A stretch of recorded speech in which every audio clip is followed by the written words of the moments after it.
नमस्कार, मैं अशोक कुमार पांडे और स्वागत है आपका टीसीएच पर। अशोक वानखेड़े जी, आपका बहुत बहुत स्वागत टीसीएच पर।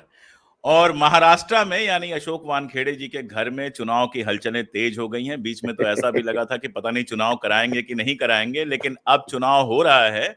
चुनाव के पहले जितनी रेवड़ियां बांट सकते थे उतनी रेवड़ियां बांटी। कई जगह तो ये हुआ कि चूने को रेवड़ी कह के बांट दिया। अब लोगों के हाथ में जब गया तो पता चला रेवड़ी नहीं चूना था। अब इन सब चीजों का चुनाव पे क्या असर होगा तो देखेंगे। लेकिन एक बड़ी मजेदार चीज आई है, झारखंड में मांग की विपक्ष ने, जो भारतीय जनता पार्टी है, कि वहां से डीजीपी को हटाया जाए और चुनाव आयोग ने तुरंत डीजीपी को हटा दिया। लेकिन महाराष्ट्र में यही मांग जब की गई तो डीजीपी को हटाने से इनकार कर दिया गया, क्योंकि विपक्ष में कांग्रेस और बाकी पार्टियां थी, भारतीय जनता पार्टी नहीं थी। साथ में वहां जिस तरह की हलचलें दिखाई दे रही हैं, एक तो परिवारवाद का जो पूरा मामला था वो महाराष्ट्र में इतना नंगा होकर सामने आ गया है कि शायद मोदी जी को भी वहां मंच से परिवारवाद कहने में दिक्कत हो। हालांकि मोदी जी को मंच से कुछ भी कहने में दिक्कत नहीं होती है, लेकिन जो तूतू मैमे जैसी चीजें आई हैं, नाना पटोले का बयान आया, उसके बाद प्रियंका चतुर्वेदी का एक पॉडकास्ट आया जिसमें वो मोदी जी की तारीफ कर रही हैं, उसके बाद ट्विटर पे वो लगातार मोदी जी पे हमले कर रही हैं। ये सारा जो कुछ खेल चल रहा है, ये अंदरूनी मेरी समझ में नहीं आता है, बाहर से समझ में आता है। तो जब अंदरूनी मुझे समझना होता है और आप लोगों को समझवाना होता है, तो मैं अशोक वानखेड़े जी से रिक्वेस्ट करता हूं, आज भी मैंने किया और कोई सवाल नहीं पूछूंगा। अशोक जी, स्वागत आपका डबल ए वाले इस प्रोग्राम में और मंच आपका है। देखिए सर, अशोक जी धन्यवाद। एक तो आपके और मेरे इस प्रोग्राम में कैप भी हो गया। और मैं आपको बता दूं, इसलिए नहीं कि अभी बीच में मैं कल ही मध्य प्रदेश से आया हूँ वापस। तो फ्लाइट में एक सज्जन प्रोग्राम देख रहे थे आपका, और जब वहां से वो टॉयलेट के लिए निकले तो मुझे देखा, बोले अरे एक अशोक इधर है, एक अशोक मेरे हाथ वो मेरे स्क्रीन पे है। तो बोले आप दोनों कहाँ? मैंने बोला नहीं, कई बार मेरी व्यस्तता होती है, कई बार उनकी व्यस्तता होती है, वो टाइमिंग मैच नहीं होता, इसलिए ऐसा जी। कुछ नहीं है, कोई अशोक में अनबन नहीं है। और मैंने बोला अभी मैं जाऊंगा तो प्रोग्राम होगा साथ अभी में। अभी तो अभी डबल ए है, तीसरा अनबन वाला ये कहीं नहीं है, ना होगा। ये आएगा नहीं इसमें। तो जो बात आपने असहमति कही, वाला देखिए ये आएगा, अनबन वाला नहीं आपने आएगा। आपने सबसे पहले डीजीपी की बात कही। अब हम्म। मुझे लगता है कि इस चुनाव आयोग से जहां राजीव कुमार बैठे हैं, इससे कुछ अपेक्षा करना अब मूर्खता होगी सर। इससे अपेक्षा नहीं करनी चाहिए। जो भी आप अपोज करते हैं या मांग करते हैं, वो सिर्फ रिकॉर्ड के लिए है, ताकि सनद रहे हमने मांग की थी और आपने सुनी नहीं। ताकि कल मामला यदि न्यायपालिका में जाए तो कम से कम न्यायपालिका ये नहीं कहे कि आपने तो कहा भी नहीं था। आप अब आपको सिर्फ एक फॉर्मेलिटी है कि आपको कहना पड़ेगा। देखिए, महाराष्ट्र में चुनाव होने थे हरियाणा के साथ, तो गणपति आड़े आए। जी। अब दिवाली है तो चुनाव चल रहा है। हरियाणा में एक छोटा सा एक त्योहार होता है किसी कम्युनिटी का, तो तुरंत चुनाव की फिर डेट आगे बढ़ जाती है। अब उत्तर प्रदेश ने मांग की, कार्तिक स्नान है तो ये 13 तारीख के बजाय 20 तारीख को करो, और उनकी मांग जल्दी मान्य हो जाएगी, मुझे आशा है। ऐसी कई चीजें हैं कि अब ये इतना ऑब्वियस हो गया है कि चुनाव आयोग ये सरकारी तंत्र हो गया है, और ये होना था। जिस समय सर्वोच्च न्यायालय की दी हुई व्यवस्था को एक कानून ला के दरकिनार कर दिया, और आपने बता दिया कि आपके इस देश के संविधान में, आपके इस देश के ट्रांसपेरेंसी में बिल्कुल विश्वास नहीं है, आप सारी स्वायत्त संस्थाएं अपने कदमों के नीचे रखने चाहते हैं, ये आपने बता दिया। क्योंकि देखिए, लोकतंत्र में चुनाव ये महत्वपूर्ण है, एक रीढ़ की हड्डी है लोकतंत्र के चुनाव। और चुनाव करने वाली एजेंसी को निष्पक्ष होना, यही इस लोकतंत्र की एक एग्जाम होती है, परीक्षा होती है। बिल्कुल। यदि चुनाव आयोग ही सरकारी गोद में बैठा है, साहब रेफरी ही आपका है, तो आप कितने भी छक्के चौके मारिए वो आपको आउट कर देगा। क्या कर लोगे आप? क्या कर लोगे आप? कुछ नहीं हो सकता, बिल्कुल आपको ठीक मैदान है। छोड़ना पड़ता है। वैसा ही चुनाव आयोग करता आ रहा है। जितनी कंप्लेंट चुनाव आयोग के पास विपक्ष करता है, वो एक ही बात कहते हैं, कुछ तो लोग कहेंगे लोगों का काम है कहना, छोड़ो इन बेकार की बातों में, बीत न जाए रहना।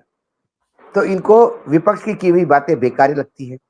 पत्रकार या सा, सोशल मीडिया और पे उठाए साहब हुए साहब सवाल, की हुई बातें, साहब की, हाँ, बीजेपी की हुई साहब का बातें की हुआ बिल्कुल एकदम बातें तो रामबाण सर लगती हैं। वो गीता, उपनिषद, वेद सब कुछ है, वो आदेश है, वो संविधान है।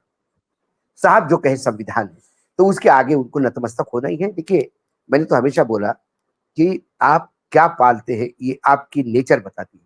या तो आप पामेरियन रखिए साथ में, या फिर आप साथ में एल्सेशियन रखिए, जो शिकारी होता है। एक शिकारी अल्सेशियन रखता है, और एक व्यापारी पामेरियन रखता है, ये फर्क है। तो उससे अपेक्षा करना कुछ ये नहीं है। अब इससे सारे होते हुए देखिए, आपको अभी हाल ही में संजय राउत ने जो हमला बोला है, उन्होंने कहा कि कई जगह पे 10-10 हजार लोगों के नाम लिस्ट से गायब है, उन्होंने आरोप लगाए ये जो मतदाता लिस्ट के। तो मैं हमेशा कहता हूँ कि यदि आपको अब चुनाव लड़ना है तो मात्र घोषणा पत्र और मेरी पार्टी क्या है, पार्टी की फिलॉसफी क्या है, वर्तमान में जो सत्ता है वो सत्ता पक्ष है, उसका भ्रष्टाचार उजागर करना, इस बातों से कोई अभी दम नहीं रहा है। आप उम्मीदवार कैसे चयन करते हैं ये भी साइड में रह गया अभी, कुछ हद तक ऐसा मुझे लगता है। अब क्या बचता क्या है? बचता ये है कि आप चुनाव के समय लोगों को झूठ परोस के मूर्ख कैसे बना सकते हैं। दूसरी बात, चुनाव में जो सबसे अहम बातें हैं ये कि यदि आप विपक्ष में हैं, केंद्र में जो सत्ता पक्ष है उसके खिलाफ है, तो आपको बोलते समय सोच समझ के बोलना होगा। आपने फुल स्टॉप कॉमा भी बदला तो आपका चुनाव डिबार हो सकता है, मतलब चुनाव खत्म हो, रद्द हो सकता है। और विपक्ष जो है, जो सत्ता पक्ष है, जो केंद्र में बैठा हुआ है, वो चाहे माँ बहन की गाली भी दे तो भी वो फूल समझ के झेलने कोई पड़ेंगे। फर्क नहीं पड़ता, दूसरी कोई बात, फर्क आपको ये देखना होगा कि चुनाव की मतलब आपको चुनाव के प्रोसेस में अब सबसे अहम रह गया कि आपकी मतदाता सूची में आपके लोग तो गायब नहीं हुए हैं, ये देखना होता है। फिर वहां के बाद आप चुनाव के दिन जो अंदर एजेंट बैठे हैं उनको एजुकेट करना पड़ता है, ट्रेन करना पड़ता है कि एजेंट होने के मायने क्या है। अब बताओ, कई जगह हरियाणा में ये खबरें आई है कि फॉर्म C-17 जो है वो सुबह ही साइन हो गए थे, पता ही नहीं पड़ा लोगों को फॉर्म नहीं। जी, C-17 क्या पूरा है। इलेक्शन ये पूरा विपक्ष होने की के बाद कमजोरी है। होता है। देखिए, आप यदि वर्तमान मोदी और अमित शाह की जोड़ी से लड़ रहे हैं तो आपको ये सारे रास्ते बंद करने होंगे। आपको अंदर जो एजेंट है उनको बताना होगा कि फॉर्म C क्या होता है। मशीनें सील होने के बाद जब तक लोग बाहर नहीं निकलते मशीनों के साथ, तब तक आपको साथ में रहना होगा। मशीनों को साथ क्या कंपनी करनी होगी, मोटरसाइकिल से रास्ते में मशीनें नहीं बदल जाए, कोई गाड़ी फेल हो जाए, कोई नेता की गाड़ी में मशीन नहीं चली जाए।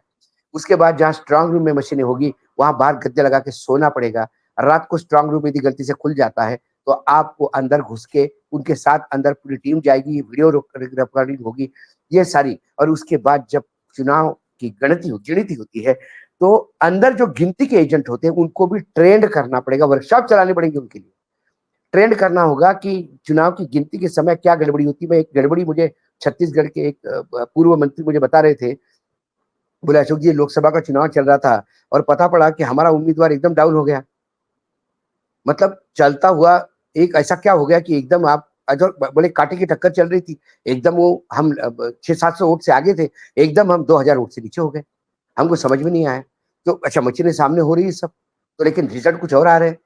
तो एकाएक बोला कंप्यूटर पे बैठा हुआ आदमी वो था कि जिसको मैंने एक जमाने में नौकरी पे लगाया था। तो उसने मुझे आंखों से इशारा किया।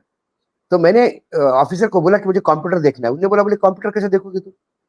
जहाँ कंप्यूटिंग होता है वहां कैसा देखोगे? तो बोले फिर मैंने बहुत वहां पे हंगामा किया। तो जब मुझे कंप्यूटर में देखा गया तो मैंने देखा कि हर आदमी का वो हर कैंडिडेट का नीचे वो चलता है, वो टैली चलती है। इतने फिर इस मशीन से इतने वोट आ गए, इस मशीन से इतने वोट आ गए। बोला उसके एक जगह और मैंने इंडिपेंडेंट एक आदमी था। बोले 5-6 इंडिपेंडेंट होते हैं, उनके ना कोई एजेंट होते ना कुछ होता है, वो ऐसे ही चुनाव लड़ लेते। तो बोला एक इंडिपेंडेंट जो 1200 वोट लेके बैठा हुआ था। तो बोले वोट बढ़ेंगे या वही रहेंगे? लेकिन मैंने बोला 1200 वाले वोट के 200 रह गए। मैंने बोला बोले 1200 का 200 कैसा हो गया? 1000 ट्रांसफर तो हो गया पता होगा पड़ा उधर। उस इंडिपेंडेंट का 1000 इस टैली में डाल दिया था। ऐसे 2 इंडिपेंडेंट के वोट उधर चले गए थे। तो बोले वो 1500 से आगे चला गया था, 600 के पीछे वाला आदमी। फिर मैंने बोला वो रेक्टिफाई करा, फिर वो पीछे रह गए। बोले यहां तक हो जाता है। उन्हें आगे तक बोला बोला उसके बाद क्या हुआ कि जब आदमी जीतता है, बोले जब मैं खुद चुनाव लड़ा और जीता तो मैं कलेक्टर के पास बैठा रहा, बाहर हंगामा हो रहा है, लोग फूल हार गुलाल लेके, मैं कमरे से उठा नहीं। मैंने बोला बोले सर्टिफिकेट चाहिए मुझे। सर्टिफिकेट दे दो, उसके मुझे बाद जो सर्टिफिकेट करना देने करो। में 4 घंटे लगाए। होता क्या है बोले अक्सर हम बाहर निकलते जीत गए करके, हाँ ढोल धमाके, लोग मिठाई खिलाते, आप मदमस्त होते उत्सव में। बाद में आपको अंदर खबर खेल हो पड़ती है जाता कि है। एक बंडल निकल गया पोस्टल बैलेट का, और उसमें जो आपका गैप था वो पाट गया और सर्टिफिकेट हो ले गया। बोले आप सुप्रीम कोर्ट तक लड़िए, 5 साल तक लड़िए, 6 साल बाद 7 साल बाद यही यही खेल रिजल्ट यही आएगा। खेल मुंबई में यही खेल मुंबई में हुआ था। ये मुंबई में हुआ, जो लोकसभा में एक सीट जो आई है एक नाथ शिंदे हाँ, वाली। बिल्कुल। तो ये जो बातें हैं, मतलब चर्चा है इसी जोरदार। अब बातें ये है तो आपको चुनाव कैसा लड़ना होगा ये देखना होगा, क्योंकि आप चुनाव बीजेपी से नहीं लड़ रहे, आप बीजेपी के खिलाफ चुनाव लड़ ही नहीं रहे। पूरा सिस्टम बीजेपी पूरा के खिलाफ तो सिस्टम है। जनता चुनाव लड़ रही है। आपको चुनाव लड़ना है चुनाव आयोग के खिलाफ, आपको चुनाव आयोग की तमाम मशीनरी के खिलाफ, आपको बटी हुई ब्यूरोक्रेसी के खिलाफ, आपको उस मानसिकता के खिलाफ आपको चुनाव लड़ना होगा। तो विपक्ष को पूरी ताकत के साथ आना है। मध्य प्रदेश में अभी महाराष्ट्र में पहली लिस्ट आई, उसमें से 16 उम्मीदवार अभी वेटिंग है। उनको समझ में नहीं आ रहा है उनका टिकट कट रहा है कि नहीं कट रहा है।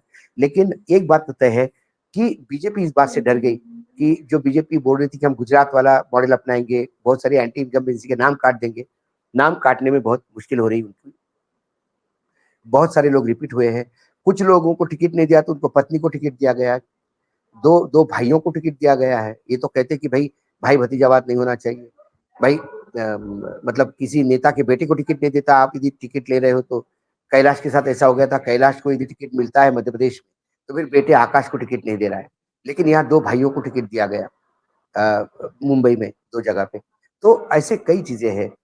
नागपुर में एक सीट बावनकुड़े वाली, वो वहां पे एक आदमी था तो उसका टिकट कटा, क्योंकि पिछली बार तो इन्होंने बावनकुड़े को टिकट लायक ही नहीं समझा था। उसके बाद जब इनको बुरी तरह से मार खा गए तो इनको लगा नहीं बावनकुड़े को ऊपर उठाना है, तो फिर उन्होंने उनको एमएलसी बनाया और फिर प्रदेशाध्यक्ष बनाया। तो पिछली बार टिकट कटा तो इस बार टिकट दिया उनका कामठी से, तो कामठी से जो आदमी उम्मीदवार था उसका टिकट कटा। ऐसे कई जगह इन्होंने बात की है कि महिलाओं को 13 टिकट दिए, लेकिन ज्यादातर महिलाएं सब्स्टिट्यूट है, हस्बैंड को टिकट नहीं दिया तो पत्नी को टिकट दिया, इस टाइप का है। तो कुल मिलाकर भाई भतीजावाद पे तो ये बोल नहीं सकते अभी। आप हरियाणा में देखिए ना, 2 महिला मंत्री हैं और दोनों परिवारवाद से ही शिकार है। एक श्रुति है, दूसरी राव की बेटी, दोनों। लेकिन इसी बीच में मैं एक आपको और बता दूं, एक जो हास्यास्पद बात है वो है हरियाणा के मंत्रिमंडल का बंटवारा, का विभागों का बंटवारा। वित्त, गृह, अर्बन डेवलपमेंट, एक्साइज, ये जो महत्वपूर्ण डिपार्टमेंट है, जीडीए, ये सारे के सारे मुख्यमंत्री के पास।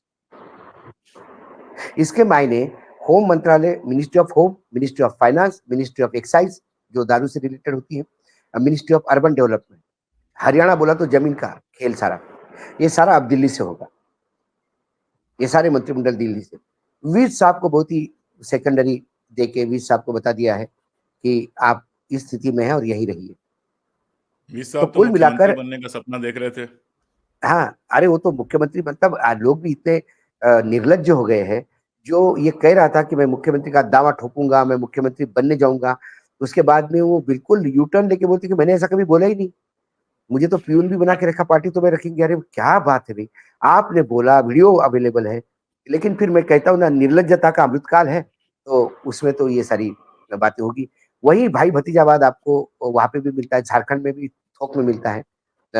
लेकिन झारखंड में जो टिकट दिए उसमें अभी वो भी बहुत है, क्या कहते हैं उसको, विद्रोह बहुत होगा झारखंड में। क्योंकि झारखंड में जो पूरा खेल किया है, वो खेल हुआ है हेमंत विश्व शर्मा ने किया। लोकल यूनिट जो था बीजेपी का, जो झारखंड यूनिट है, अध्यक्ष से लेके तमाम लोगों को इस बात का बहुत अफसोस है कि उनको कॉन्फ्रेंस में नहीं लिया गया। अब महाराष्ट्र में फिर आते हैं, यदि महाविकास आघाड़ी की बात करें तो अभी शिवसेना बहुत सारी चीजों पे अड़ी हुई है। और बाय एंड लार्ज ये शरद पवार बार बार ये कह रहे हैं कि भाई जो जहां जिताऊ उम्मीदवार है वहीं हम कॉम्प्रोमाइज करेंगे। यदि आपके पास जीता उम्मीदवार नहीं, मात्र आपको इस जिले में रिप्रेजेंटेशन चाहिए, इस नाम पे एक सीट गलाएंगे नहीं। इसी का फायदा बीजेपी उठाती है। बीजेपी ने एकनाथ शिंदे की कम से कम 3 या 4 जगह पे, एकनाथ शिंदे के जहाँ मतलब क्लेम था, वहां शिवसेना के जो विधायक थे उसकी जगह बीजेपी ने अपना उम्मीदवार उतारा। इसका मतलब एकनाथ शिंदे के पर काटे हैं, ये बात भी वहां पे है। अजित पवार तो बेचारे 3 में ना 13 में, वो जो मिला तो भला, नहीं मिला तो भला मुद्रा में अभी बैठे हैं। महाविकास आघाड़ी में खासकर शिवसेना को ये बात देखनी होगी कि क्या करते हैं। दूसरी बात, कांग्रेस की बात करती है। कांग्रेस को बहुत बुरा लगता है जब कांग्रेस को आईना दिखाते हैं। इस बात का मैं भी भुक्तभोगी हूँ, आप भी भुक्तभोगी हो, क्योंकि आपके भी चैनल में मैंने वो कहा था, आपके भी शो में, जिसको लेके बहुत क्रोधित थे। सवाल है कि जब आप, आज महाराष्ट्र की जनता ने तय कर लिया है कि वो महाविकास आघाड़ी का साथ देगी, लोकसभा के निर्णय रिपीट होंगे, लेकिन फिर आपको ये भी देखना होगा कि आपको करना क्या है। कई जगह पे ऐसे कॉम्प्रोमाइज कर रहे हैं। एक तो दिल्ली की जो चौकड़ी है, इनने एक अपने मन में तय कर लिखा है कि वो मुकुल वासनिक को आगे पीछे मुख्यमंत्री बनाना चाहते हैं। तो मुकुल वासनिक को मुख्यमंत्री बनाना, इसी हिसाब से वो नीचे ऐसे लोगों को टिकट देंगे जो मुकुल वासनिक को हाके पाएंगे। दूसरी बात, कई बार कास्ट फैक्टर आता है। अब हमारे वडेट्टीवार जो है वो तेली कम्युनिटी से आते हैं। बाय एंड लार्ज महाराष्ट्र में ये कहा जाता है कि तेली कम्युनिटी जो है वो बीजेपी को ही वोट देती है, क्योंकि वो अपने पितृपुरुष नरेंद्र मोदी को मानते हैं कि भैया वो हमारा आदमी प्राइम मिनिस्टर है, तो इसमें तो हम कॉम्प्रोमाइज नहीं करेंगे। अब यवतमाळ ये कॉन्स्टिट्यूंसी है जहां तेली समाज के 6-7 हजार वोट है और कुणबी समाज के 70,000 के आसपास वोट है। बीजेपी यदि वहां पे कोई दूसरा उम्मीदवार उतारती है तो, लेकिन कांग्रेस वहां पे एक तेली उम्मीदवार के लिए प्रयास कर रहे हैं, क्योंकि वडेट्टीवार चाहते हैं कि उसके कम्युनिटी का एक आदमी हो जाए। अब वडेट्टीवार यदि प्रेशर करे और वहां पे जो लड़ने वाली कुणबी उम्मीदवार है जिन्होंने अप्लाई किया है वो हतोत्साहित हो जाएंगे। आप जहाँ 7,000 वोट है तेली के, उसके भरोसे आप 70,000 वोटों को, मतलब पूरा यवतमाळ जिला कुणबी बहुल एरिया है, बंजारा है, कुणबी है। हाँ बिल्कुल। उस एरिया में एक भी कुणबी उम्मीदवार यदि बीजेपी कांग्रेस नहीं देगी तो होगा क्या कांग्रेस का? ये कई चीजें ऐसी है, ऐसे मैं जिलेवार बता सकता हूँ मैं आपको। कई जगह पे इवन नेताओं को अपनी अभिलाषा और अपने स्वार्थ को आगे पीछे करना होगा। यदि जिताऊ उम्मीदवार है, वैसे ही शरद पवार जी के यहाँ पे है एक दिग्रस सॉरी कारंजा करके कॉन्स्टिट्यूंसी है, 70,000 बंजारा वोट है। लेकिन अब कोई नेता अपने किसी दोस्त को वहां पुश करना चाहता है जो बंजारा नॉन बंजारा है, तो वहां खेल हो जाएगा। तो आपको कास्ट फैक्टर, आपको सर्वे जो आपने किए है उसको मद्देनजर रखने होंगे। कांग्रेस के सर्वे पे तो मैं बिल्कुल भी विश्वास नहीं रखता। कांग्रेस ने तो सर्वे की बात करनी नहीं चाहिए, क्योंकि वो कानून जो है कौन है जो कांग्रेसी सर्वे करते हैं, जो पहले पीके जाने के टीम दीजिए, में थे। नाम भी लेने का कोई मतलब नहीं है नाम अब भी, तो। हाँ, तो क्या करे सर। प्रॉब्लम ये हो रहा है उनका कि हरियाणा में उन्होंने कैसा सर्वे किया था कि उनकी उम्मीदवार 8,000 पे आ जाती। हरियाणा में कैसा सर्वे किया था उन्होंने कि कई उम्मीदवार चौथे और तीसरे नंबर पे आ गए। कैसे सर्वे है भाई? या फिर आपके सर्वे मैनेज होते हैं? कोई किसी को बोल देता यही है कि यही इतने सारा पैसे दो सारा और मामला मेरा नाम यही है। चढ़ा दो। तो क्या पैसा अब चलता है क्या? पैसों का हाँ, मैं नहीं जानता हूं, लेकिन बहुत साफ लग रहा है कि सर्वे मैनेज हुए हैं। हाँ, तो मैनेज हो जाते। तो कहीं मिला के राहुल गांधी जो कहते हैं, तो मुझे, मैं बार बार कहता हूँ कि दया आती है मुझे कई बार। वो अकेला is the single man army fighting for everybody. अरे उनको सबसे ज्यादा लड़ाई अपने अपने बीच में से लड़नी पड़ती है। लेकिन फिर उनको भी ना कहीं एक बार समझनी चाहिए, कुल मिला के 10-12 लोग हैं, वही पत्ते फेंटे जाते हैं सर। यहाँ का स्क्रीनिंग चेयरमैन वहाँ ऑब्जर्वर होता है, वहाँ का ऑब्जर्वर यहाँ का स्क्रीनिंग चेयरमैन हो जाता है। और यही लोग हैं जो लगातार पार्टी को हरा रहे हैं। मतलब आप हरियाणा की फिर की बात करें, क्योंकि हरियाणा यदि रिपीट हुआ महाराष्ट्र में, तो वहां पे एनडीए की सरकार बनना कोई बड़ी बात नहीं, वाकई बड़ी बात नहीं। इतना बड़ा बिल्कुल। गैप नहीं है, लेकिन लोगों के सेंटिमेंट है तुम्हारे साथ, उसको कैसा कैश करोगे आप? यदि आपने थोड़ी चूक की तो वो लोग फिर नतीजे पलटते हैं। फिर आप कहोगे कि ये हो गया, वो हो गया, वो सब अपनी जगह पे। सारा मशीनों का खेल हो गया, मैं मानता हूँ, चलो हो गया मशीनों का खेल हरियाणा में। उसके बावजूद 17 सीटें तो ऐसी थी कि जो विद्रोही आपके जिताऊ उम्मीदवार थे, आपने उनको टिकट नहीं दिया। वो 17 लोगों को अशोक टिकट जी देते तो आप अभी 36 और अशोक 17। अशोक जी, पवन खेड़ा जी हमारे मित्र हैं, उनका बयान आया था और मैंने कहा था वो बयान बिल्कुल सही है कि अगर आपको घुटने के में मोच आई हो और जुकाम हाँ, हो तो दोनों का इलाज कराना चाहिए। लेकिन ये भी बिल्कुल। ध्यान में रखना चाहिए कि जुकाम का इलाज तो आपके हाथ में है। मोच में हाँ, तो टाइम लगेगा, मोच में तो आप टाइम सुप्रीम लगेगा। कोर्ट जाएंगे, यहाँ जाएंगे, लेकिन जुकाम तो आप वहां तुरंत ठीक कर सकते हैं। तुरंत अब ठीक आप करेंगे ना। मोच मोच मोच के बहाने जुकाम को भी छोड़ देंगे तो दिक्कत होगी। अरे हम लोग जो मैंने क्या लगातार कह रहे कहा, हैं वो ये कह रहे हैं कि पहले आप पहले, अंदर की परेशानी मैंने ठीक कीजिए। मैंने क्या कहा, आप 17 सीट जीतते, 52 पे आते, आप सरकार बना लेते। उसके बिल्कुल। बाद फिर आप कहते कि हमारे 70 आने थे, 52 कैसे आ गए? हम जाते 17 सुप्रीम में से कोर्ट। 10 17 में 10 भी जीत जाते तो सरकार के करीब नहीं पहुंच सर, जाते या सारे बनी जाती। आप 17 का, मैं तो आपको लिस्ट दे सकता हूं कि विद्रोही बिल्कुल सब जानते हैं। उम्मीदवार और कांग्रेस का उम्मीदवार का टैली करिए, आप सारी 17 की 17 निकल आराम से जाते। जीत रहे थे, बिल्कुल बिल्कुल। विद साहब को लगातार 2 बार कौन जितवा रहा है? दोनों बार शैलजा क्यों मांग रही है टिकट अपने लोगों को, और उसका आदमी हमेशा 3 नंबर पे आता है। फिर आपकी जिद रहती है अंबाला कैंट के लिए। तो कहीं ना कहीं नेताओं को ये देखना चाहिए कि भाई पिछली बार आप चुनाव हारे, फिर इस बार आपको थोड़ा सा साइड को रखो, ब्रेक दो, दूसरे आदमी को देखो, नए लोगों को लाओ। तो महाराष्ट्र में देखिए, महाराष्ट्र में बड़ा इक्वेशन क्लियर है सर। बीजेपी या कांग्रेस जो ज्यादा सीटें लाएगी उसकी सरकार बनेगी। बिल्कुल। ये लड़ाई बीजेपी और कांग्रेस के बीच में है। उनके पास एकनाथ शिंदे और अजीत पवार तड़का लगाने के लिए है, यहाँ उद्धव ठाकरे और शरद पवार तड़का लगाने के लिए, बाकी सब बैलेंस्ड है। सबसे ज्यादा सीटें कांग्रेस लड़ेगी, सबसे ज्यादा सीटें बीजेपी लड़ रही है। यहां पे यदि बीजेपी के सामने कांग्रेस ने घुटने टेक दिए तो फिर उद्धव ठाकरे और एक शरद पवार की जो मेहनत है वो किसी काम की नहीं, क्योंकि आपको कई कई एंगल पे फाइट करना होगा। जो नहीं, मेहनत बेनिफिशियरीज तो का वहां जो बहुत लगातार लोग कर रहे प्रचार हैं किया जा अशोक। अशोक जी, जितना महाराष्ट्र को मैंने देखा जाना है, बीच में मैं गया भी था, तो रमेश चन्नीथला भी अपनी तरीके से बेचारे बहुत मेहनत कर रहे हैं। मतलब एक नहीं नहीं, एक्सेप्शन है रमेश, एक तरह से बाकी लोगों के उसके तुलना में। सवाल ये है कि रमेश चन्नीतला महाराष्ट्र में अभी अभी लोकसभा से वो टूर कर रहे हैं। अब वहां पे अभी यवतमाळ कॉन्स्टिट्यूंसी में तो एक अखबार की, सबसे बड़े अखबार के जो चेन है, उसके मालिक भी उन्होंने किसी आदमी का नाम प्रपोज किया है। अब वो अखबार हम्म के मालिक और फिर अपनी पुरानी दोस्ती, क्योंकि चेन्नीतला यूथ कांग्रेस के अध्यक्ष रह चुके हैं, बड़े फायर ब्रांड रहे हैं, तो उनकी उस बिल्कुल। जमाने की दोस्ती है, वो इम्पैक्ट रखती है। तो आप दो दो चार चार सीट भी हारना शुरू कर दिए, ऐसे गिफ्ट में देना शुरू कर दिए, तो फिर आंकड़े बदलने में टाइम नहीं लगता। फिर सेंटिमेंट हो जाता है कि जिले में 4 सीट यदि बीजेपी जीत रही है तो 2 सीट यूं ही निकल जाती है, बाकी बची हुई। अच्छा, ये जो मराठा नेता साहब हैं, जरांगे साहब, इनका क्या रोल होगा? जरांगे साहब तो देखिए, मैंने पहले भी कहा था कि जरांगे साहब मराठवाड़ा में एकनाथ शिंदे और शरद पवार दोनों की मदद करेंगे। तो ओके। एकनाथ शिंदे को वो शायद मराठवाड़ा में ज्यादा सीट देंगे कि जिससे वो जरांगे पार्टी का इम्पैक्ट ले ले। लेकिन जो लोग लगातार पार्टियां छोड़ छोड़ के, मतलब देखिए, सबसे ज्यादा भागा दौड़ी जो मची है वो एनडीए गठबंधन में मची है। हाँ। सबसे ज्यादा जो लोग लाइन लगा के खड़े हैं वो इंडिया गठबंधन की तरफ खड़े हैं। शरद पवार के यहाँ, उद्धव ठाकरे के यहाँ लोग लाइन लगा खड़े हैं कि हमको लो, हमको लो, हमको लो। अब वो तो हरियाणा और एमपी में भी हुआ था। हाँ, तो लेकिन अब इनको ये थोड़ा थोड़ा सा कई बार क्या होता है, पब्लिक परसेप्शन देखिए। अभी जो मोहतरमा ने जो बात कही प्रियंका चतुर्वेदी जी ने, अब आपने गलती से कही या इमोशनली बोल के कही, ये आप जाने, लेकिन उस बात को देखिए, सामने कौन है? सामने बीजेपी है, जिसका प्रचार तंत्र पूर्ण रूप से विकसित गजब का है, एकदम गजब एकदम। का है। साथ में संघ का रूमर मॉन्गरिंग का जो पूरा नेटवर्क है, वो जो कानाफूसी वाला, वो पूरा उनके डिस्पोजल पे है।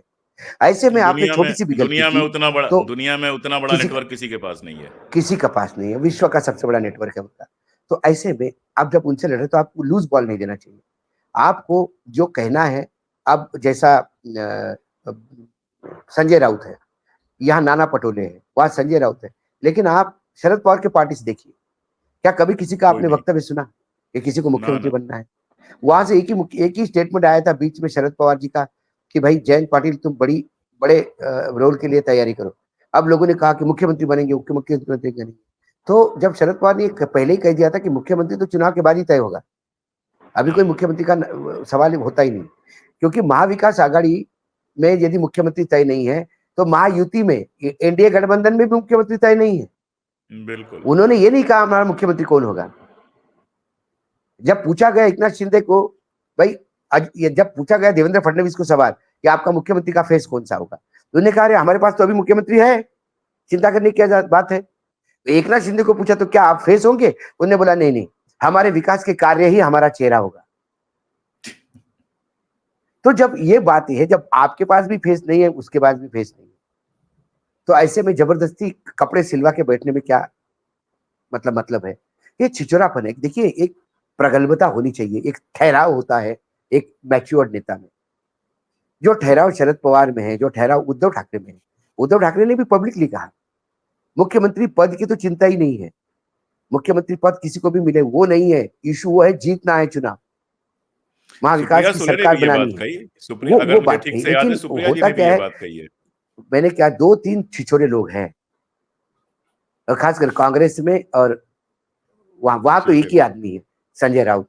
वो इतना 24 घंटे वो नींबू लेके घूमते हैं, जहां दूध दिखा वहां नींबू निचोड़ दिया, फाड़ दो।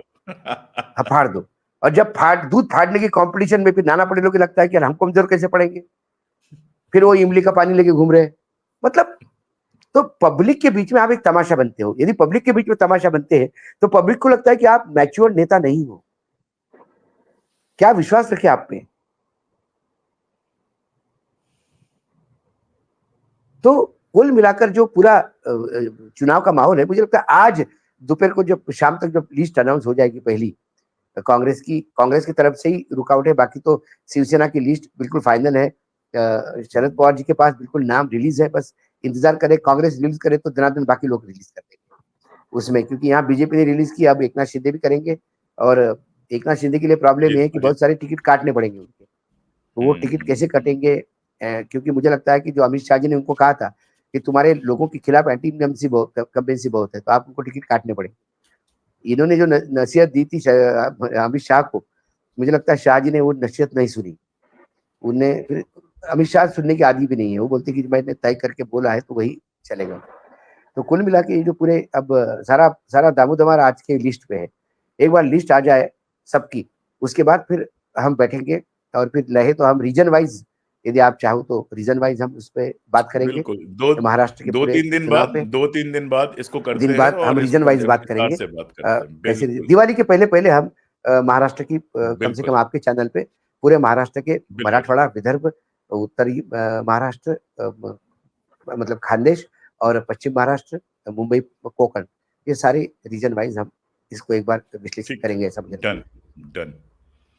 तो आज के लिए इतना ही। सबसे बड़ी बात कांग्रेस के जो मित्र हैं और दूसरी पार्टियों के भी, चाहे शिवसेना हो, चाहे जो भी विपक्ष के दल हैं उनके मित्र हैं, उनसे एक बात कहनी है कि हम आपके लिए काम नहीं करते हैं। हम देश में जो सांप्रदायिकता भरी हुई है, देश में जो एकदम सिस्टम को खत्म किया जा रहा है, हम उसके खिलाफ खड़े हैं। और चूंकि आप एक विकल्प हैं, इसलिए हम चाहते हैं कि आप सामने आएं और आप जो है इस सारे तमाशे को खत्म करें।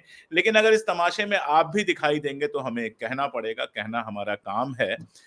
हम हैं ही इसीलिए कि हम वो कह सकें जो कहने की हिम्मत बहुत सारे लोगों की नहीं होती है। बुरा लगे तो कोई बात नहीं, आप में जो मित्र हैं वो मित्र रहेंगे, जो नाराज हैं है। अगर मान जाएंगे तो ठीक है, नहीं मानेंगे तो हमसे बहुत लोग नाराज हैं, 2-4 लोग और सही, कोई बहुत बड़ी बात नहीं है। और लेकिन सही थोड़ा-सा सुनने की आदत डालिए, आपके भले डालिए। के लिए ही कह रहे हैं। और अगर नहीं नहीं डालना चाहते हैं तो ना डालिए, कोई दिक्कत नहीं है, हमारा काम कहना है, आप कान बंद रखिए। निंदक नियरे राखिए आंगन कुटी छवाए, बिन साबुन पानी बिना निर्मल करत सुभाए। बहुत शुक्रिया।